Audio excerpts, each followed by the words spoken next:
Part 5 of my Spectrum Nostalgia Trip games starts with Clive Townsend's first published game and an undeniable specky classic, Saboteur.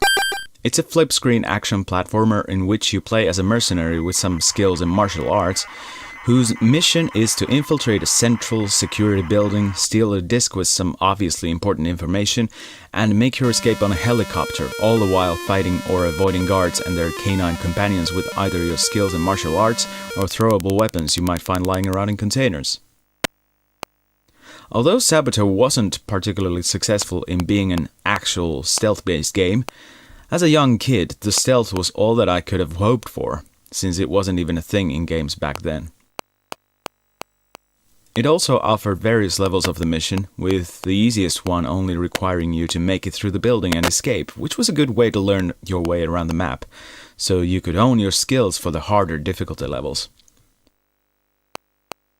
Saboteur was one of the few Spectrum-originated hit games with a notable presence all over the major 8-bits, which naturally led me to write a comparison of it and its sequel during my blog's first year. I admit, though, I might have taken on a bit more than I was prepared for back then, but I guess it was part of the learning process. But it's still a game I like to revisit quite often, despite the problems relating to the blog entry. And I do recommend it. If not necessarily the original version, then you might be interested in the official remastered and expanded version by Clive Townsend himself, published just a couple of years ago on multiple platforms. Another episode brings on another classic title from Ultimate Play the Game. Cookie was, again, one of the games bundled with the Spectrum I got back in the day, and like most of the early Ultimate games, it was re-released by Sinclair Research and was often sold in a bundle with the Spectrums.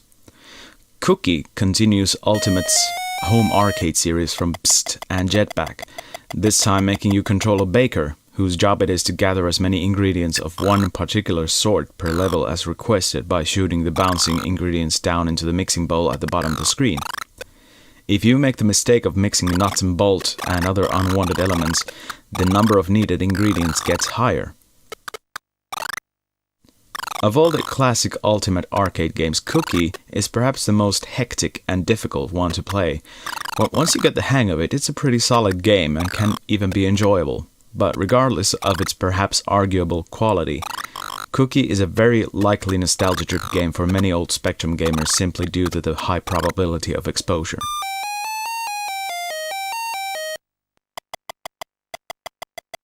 One of the more complex games that I took a liking to when I was young was Tornado Low Level, or TLL as it's better known as. It was actually my elder brother who first got into TLL, and it took me a couple of years to actually get hooked into it myself. But at the time, I was already playing it on the C64, and it didn't really feel the same as on the Spectrum. The basic idea is to fly around in your fighter bomber in a very effectively three-dimensional environment, finding targets to bomb while watching out for your fuel gauge and time limit. I admit having both fuel and a timer is a bit too much, but then it's not as simulation-like as you would expect, nor is it as arcade-like as it looks. It's exactly the fine line between the two worlds and the specific look of TLL which makes it clearly a Vortex software game. TLL was also released on the Amstrad CPC, and you can read a comparison of all three versions from my blog. The link can be found below in the video description.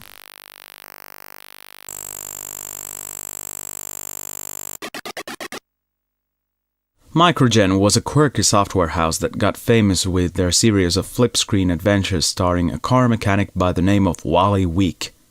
In his first game, Automania, his job is to pick up car parts from one room and deliver them to the other room by walking around a garage with ladders, moving platforms, and hostile thematic objects moving back and forth. This all happens in a fairly sedate pace, but the platforms and enemy behavior can be deviously randomized, which makes the game an enjoyable challenge. Because of the rather specific kind of collision detection, Automania can be a difficult game to enjoy, and I admit it's one of the reasons why I play it so rarely now. But it was a big part of my early gaming days, and since I have never actually completed the game, it's still a game I enjoy coming back to every other year or so. You might as well expect a Let's Play video of this one on this channel soon, because I'll be using the same footage there.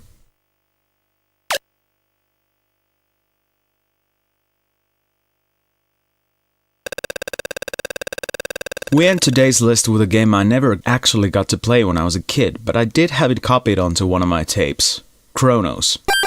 The most I ever saw of it was the loading screen, which was so mysterious that it remained firmly in my subconsciousness until emulation came along, and I finally got to see what the game was all about. R-tip's loading error, anyone? Well, so, having spent the rest of my youth with a Commodore 64 since Christmas 1988, imagine my utter surprise when I finally got to play Chronos on an emulator and hearing the theme song written by none other than my favorite SID composer of all time, Tim Follin, and utilizing the Spectrum beeper in a way I had never heard before.